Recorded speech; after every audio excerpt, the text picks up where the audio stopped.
Radju Marija jippreżenta Madre Teresa, profeta ta' żminna.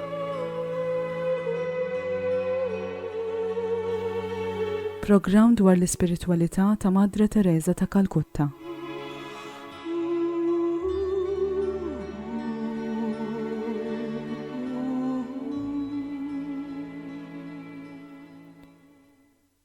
Jiena, Dr. Andrew, nilqak għar-raba' programm mis-sensiela Madre Teresa, profeta ta' żminna.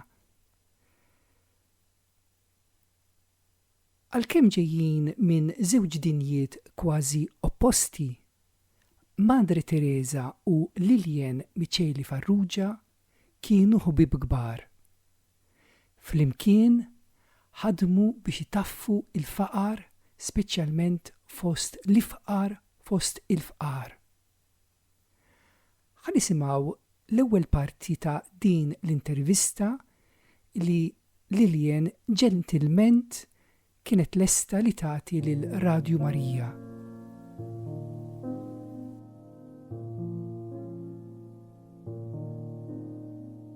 Saqsejna lil Lilien kif iltaqat l-ewwel darba ma' Madre Teresa.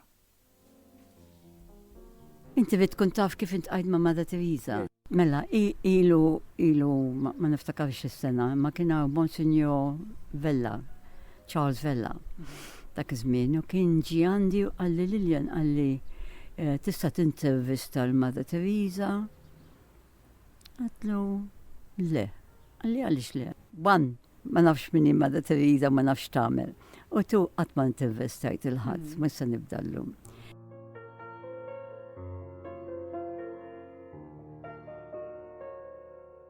Għalli jaħassa għalli għax Lola, kon naħdem ma' Lola dak iż-żmien Lola Zammut. Għallet kieku tagħmilha int, tagħmilha. Issa Lola kienet ħabbiba tiegħi u ma rridx tullet ħadawn. Allura ntqajna flimkien għax aċċettajna. U morna għamilna sibna ruħna preżentabbli minn għalina. Għadna bil-qiegħda u lestejna xi domandi li kellna nsaqsu fuq il-fqar, għax hekk ħsibna li kellna nagħmlu. U morna, ma nafux min hi Madre Teresa.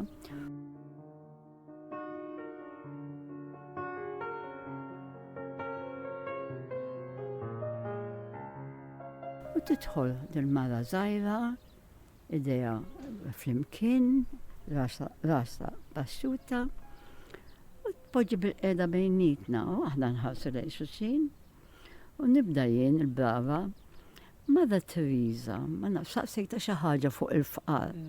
U qalet love each other as Jesus loves you.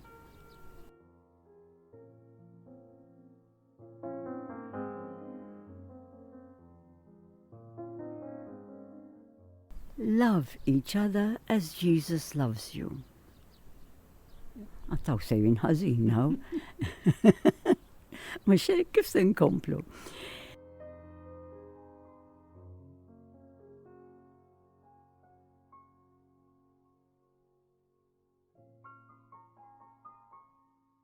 Anyway, biex naqta' bil-qasir, komplejna nagħmlu domandi xejn minn dak li preparajna.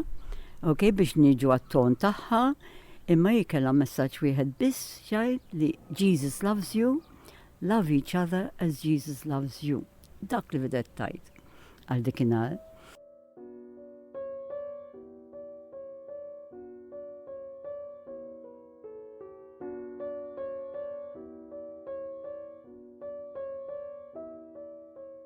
Insomma, bil-grazzja tal-Alla ħriġna minn hemm. U qalt li Lilien, will you be chairman of my co-workers? Għattela, nada min huma l-co-workers tiegħi, x'inhuma? Qalt li għax madwar id-dinja għandna nies li jgħinuna jiġbru l-flus għas-sisters tiegħi jibgħatuhom l-Indja u aħna nqasmuhom għall-fqar. Iva, għattela, fine. Okay.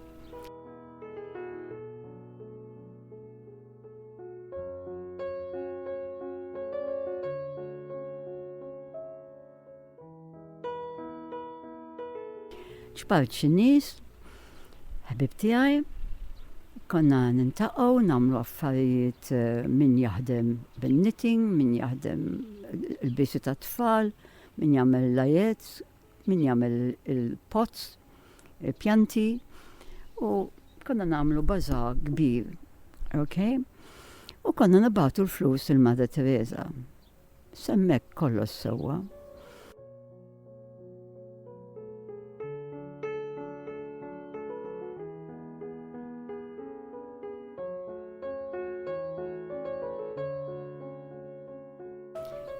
Wara xi sentej ġiet lura u qaltilna, co-workers are not fundraisers, ġifieri m'għandniex niġbru l-flus. Allura x'inhuma?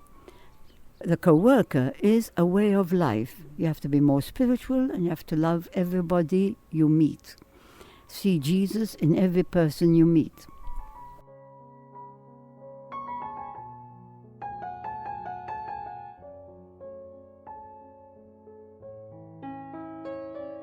Allora sejjaħt il-co-workers kollha, għattilhom illum il-qoddim, aħna se nbidlu l-lotta. Għattil ma noqogħdux niġbru l-flus, min jagħtina naċċettaw, imma mhux nagħmlu fundraising. Għattila inkunu iżjed spirituali. U konna ntqajna ma' Father Michael, x'kien Father kien il-Birgu dak iż-żmien, really nice. Kien l-kaplan. U kien jiġi jagħmilna it-talks u poġġejnija iżjed fuq lotta spirituali milli hekk fundraising.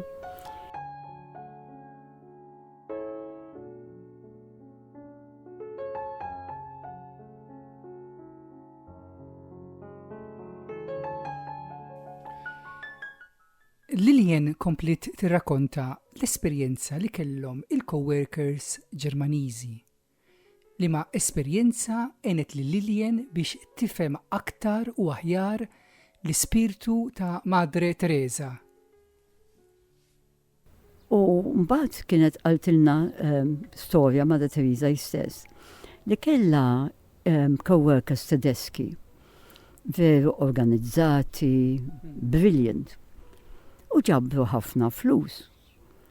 U daw flok batuhom ġiet l-Indja, poġġuhom ġo investments u għamlu ħafna iżjed flus. X'għamlet? Marret il-Ġermanja u għalqet il-coworkers tal-Ġermanja. Ħadd ma seta' jifhem għaliex m'għandek bżonn il-flus.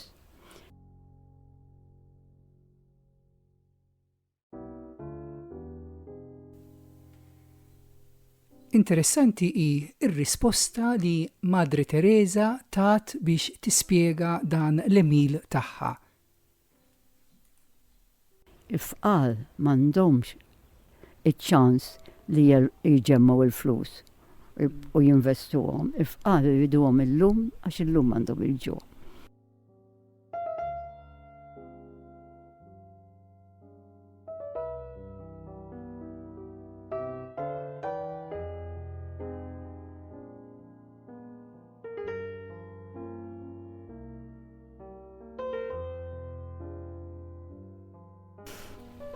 Bat ħaġoħra li dejjem nikkwota ta' Madre Teresa li laqtitni u bajt niftakara għal ħafna żmien.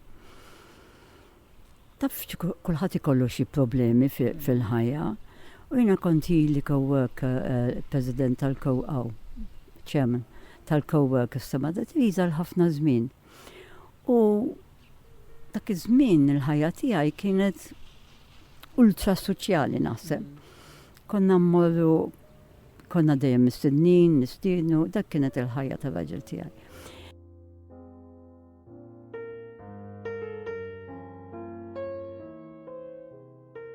U għattila madha tila jimporta, ek ma naqpax co-worker tiegħek iżjed. Għanti għaliex Lillian. Għattila għax l-ewwel ħaġa jiena ma ngħix ta' faqar palma tagħmel int. Għattila ngħix pjuttost fil-lussu. Għattila tieni ħajja tiegħi li mmur minn parti għall ieħor.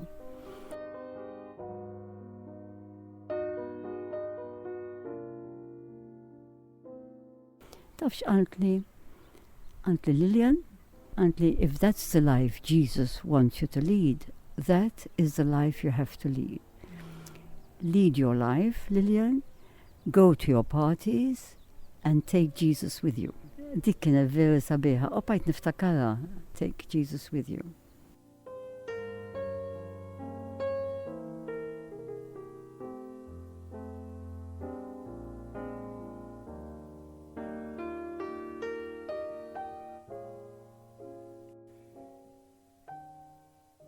Dik kienet l-ewwel parti tal-intervista li għamilna ma' Lillian Micheli Farrugia dwar il-ħidma tagħha ma' Madre Teresa.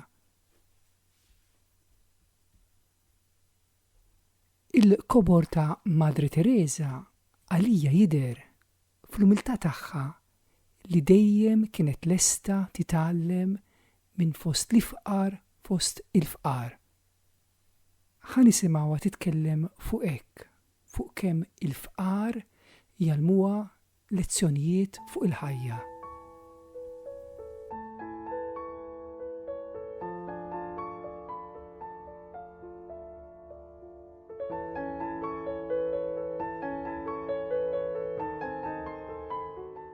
The poor are very great people. They can teach us so many beautiful things.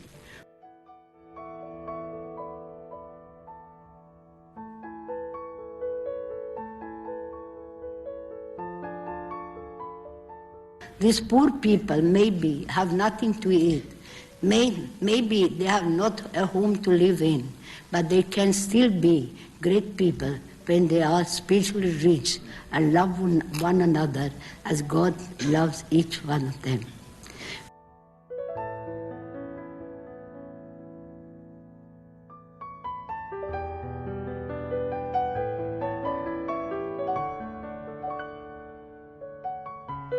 When I pick up a person from the streets hungry, I give him a plate of rice, a piece of bread. But the person who is shut out, who feels unwanted, unloved, terrified, the person who has been thrown out of society, that spiritual poverty is much harder to be overcome.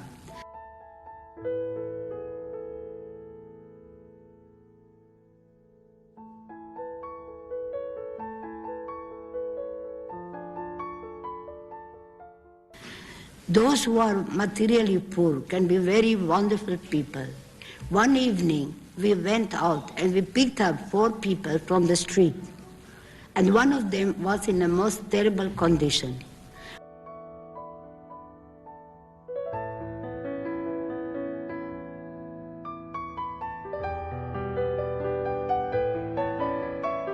I told the sisters, you take care of the other 3. I will take care of the one who looks so worse. So I did for her all that my love can do. I put her in bed, and there was such a beautiful smile on her face.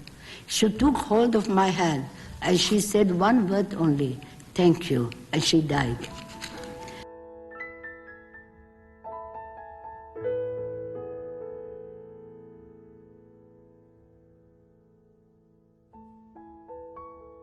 I couldn't help but examine my conscience before her. And I asked, what would I say if I were in her place? And my answer was very simple. I would have tried to draw a little attention to myself. I would have said, I'm hungry, I'm dying, I'm cold, I'm in pain.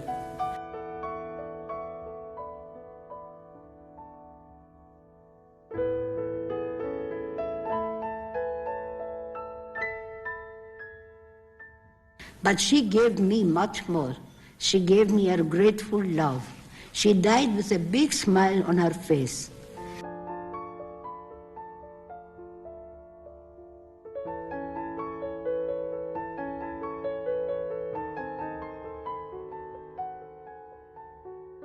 Then there was the man we picked up from the drain, half eaten with worms. And after we had brought him to the home, he only said, I've lived like an animal in the street, but I'm going to die as an angel, loved and cared. Then, after we had removed all the worms from his body, All he said with a big smile, "Sister, I'm going home to God." And he died. It was so wonderful to see the greatness of that man who could speak like that without blaming anybody, without comparing anything, like an angel. This is the greatness of people who are spiritually rich, even when they are materially poor.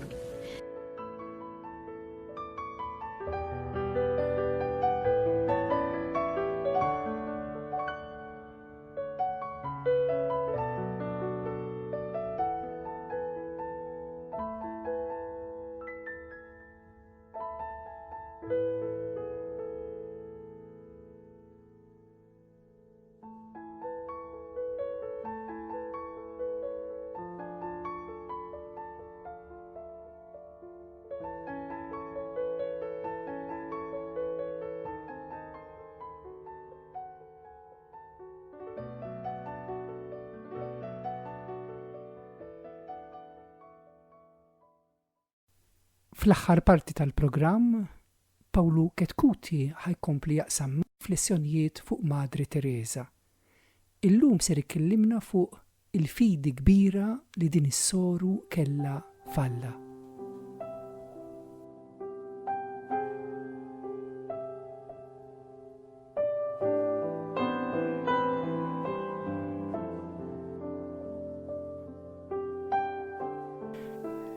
Il-fidi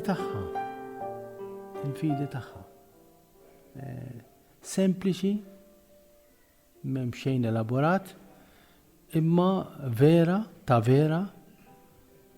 soda, sħiħa u assolutament committed mill-bidu sal-aħħar. Illi kulħadd jaf bil-prova illi Mother Teresa għaddit minna għal snin twal illi ma kienx tħoss il-preżenza ta' Alla f'ħajjitha. U di stqarrita miegħi. Għax mhux darba, iktar minn darba. Illi kienet tgħidli imma Fader, għallimni nitlob.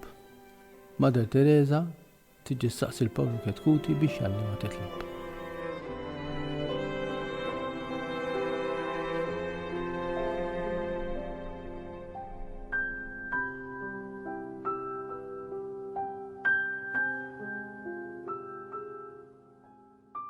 Mother Teresa tiġi staqsi l-Pawlu Ketkuti biex jgħallima titlob.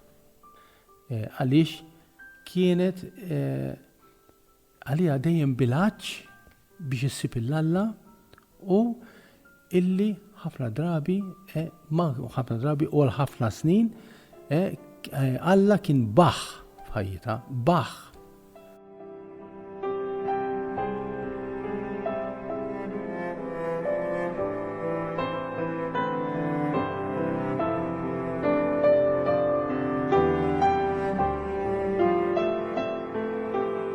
Darba saqsejta jiena. Għalt li għallimni nitlob, imma jiena saqsejta wkoll biex tallimni nitlob. Għettila Mader, għettila inti, xi tħoss fit-talb, x'tgħix fit-talb tiegħek? Kont nara fil-kappella miġbura, eċetera, ġifieri qed tissaħħarni hu. U darba minnu meta saqsejta din mistoqsija, hekk ħarset f'għajnejja, ħanida bl-Ingliż kif qalit hi. Qalt li Father, in my prayer, I feel nothing. Dak l-aċċent. Nothing. Ma nħoss xejn. Imma naf li huwa qiegħed hemm. But I know that he is there.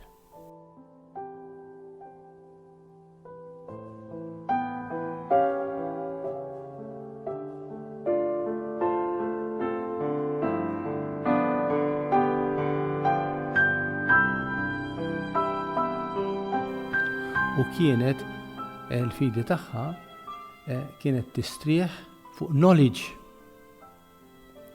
U knowledge mhux li naf għax jiena naf illi Ġanni qiegħed fl-istess kamra miegħi, imma għax naf il-preżenza ta' Ġanni dal-każ ta' Alla xi tfisser f'ħajti u nafa minn ġewwa għax ikkommettejt ruħi għaliha. Mhux għax ħassejta, mhux għax fimta, mhux għax jiena naf xi ġifieri, imma għax jiena attiva għal dik il-preżenza. U dik l-iva hija commitment, hija impenn illi qalbi hija spazju fejn Alla jista' jiġi bil-kundizzjonijiet tiegħu mhux tiegħi. Għax aħna għalhekk neħlu u għalhekk ma naqblux ma' xulxin għax biex naċċettak mhux irrid inkun nafek, imma rrid inkun naf li inti taqbel ma' dak li rrid minn għandek. Allura hemmhekk ma naċċettakx, jew naċċettak skont jiena il-kondizzjoni tagħmilek. Imma nafek tfisser li sentik il-permess li tkun differenti u tkun bid-difetti tiegħek u tkun bil-kwalitajiet tiegħek u bl-identità tiegħek.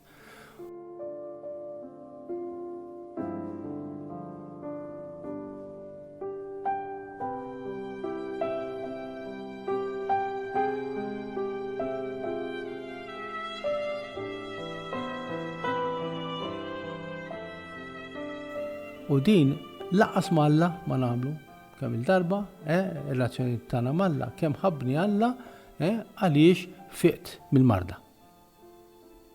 Mela inti l-marda u l-fejqan trid, mhux il-Alla. Palma għalli wieħed darba. Għalli kemm ħabbli l-bambin, għalli kont sejjer l-airport u kien hemm traffic, tlift l-ajruplan u sirt naf li waqa' l-ajruplan. Tar kemm ħabbni Alla qedlu prosi ġbien. Qedlu ġifieri dawk li marru fil-ħin ma ħabbhomx Alla. Għaxxaqbel lili. U din għamluha ma' xulxin u nagħmluha ma' Alla. U Alla nemnu fih meta joġobna. U Madre Teresa għaddiet minn dan il-lejl mistiku u reali tal-fidi.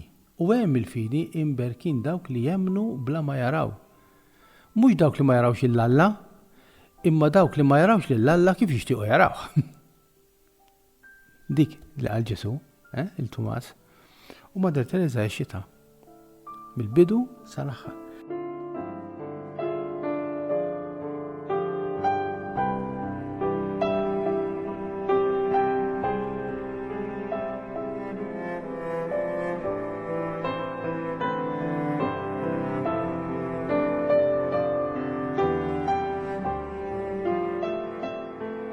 Jiġifieri din il-fidi, mbagħad din il-fidi kienet tissarraf fiduċja għax meta inti temmen f'xi ħadd u mbagħad tafdaħ. U meta ngħidu u Madre Teresa kienet temmen f'Alla għax ħadet id-deċiżjoni illi hu se jkun kollox f'ħajjitha, mhux għax hu se jtieha kollox f'ħajjitha. Menti aħna għalhekk irridu nemmnu f'Alla biex jagħtina kollox u mhux biex ikun kollox. U allura ma nsibuħx f'kollox, insibuħ biss fit-sokkor u fiċ-ċejċa li nixtiequ li jkollna fil-ħajja. Mentri Madre Teresa sabitu u kienet issibu hawnhekk hija wkoll spiritualità injazzjana li Madre Teresa ħadet ħafna minnha permezz ta' Ġiżwiti li kellha diretturi spiritwali li kienu jmexxuha, dik li Sant Ignazju jsejjaħ issib l-Alla f'kollox. Issib l-Alla f'kollox.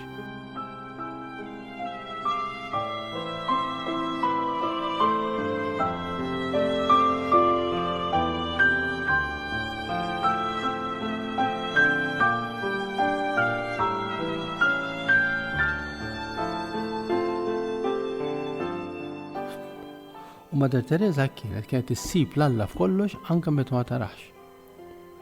U dinha kienet tfisser fiduċja għamja. Jiġifieri għaliha għal Alla ma jeżisti ebda falliment. Għal Alla m'hemm xejn li jfalli. Għax il-falliment huwa d-diżappunt tagħna l-bnedmin li l-affarijiet mhumiex skont dak li nixtiequ. Mentri Alla jista' jaħdem kemm bis-suċċessi u kemm bil-fallimenti. Allura Madre Teresa kienet fil-paċi dejjem b'dak kollu li kien jiġri.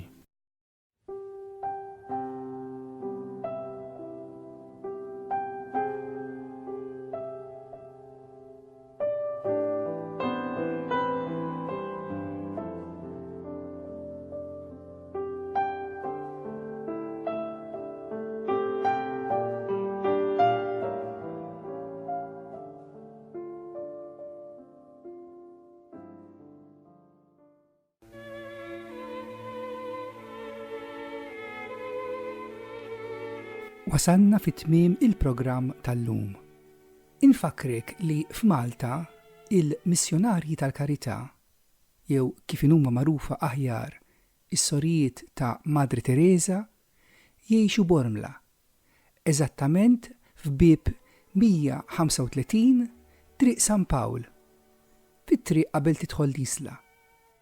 Jekk tixtieq issir taf aktar dwarhom u dwar l-ispiritwalità ta' Madri Teresa, kif ukoll jekk tixtieq taħdem magħhom mill-qrib, tista' ċempel fuq 21 66 60 21 21 66 6021 għal aktar informazzjoni.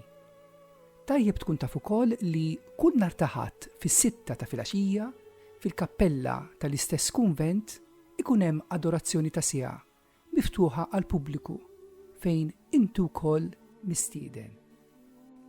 Infakrek li il-programm Madri Teresa Profeta ta' Żmienna jixxandar kull nhar ta' tlieta fit-3:30 ta' wara nofsinhar u ikun imtenni l-4 fit-8 ta' filgħaxija u sbieħ il-ġimgħa fis-2:30 ta' filgħodu. Jiena, Dr. Andrew, insellilek.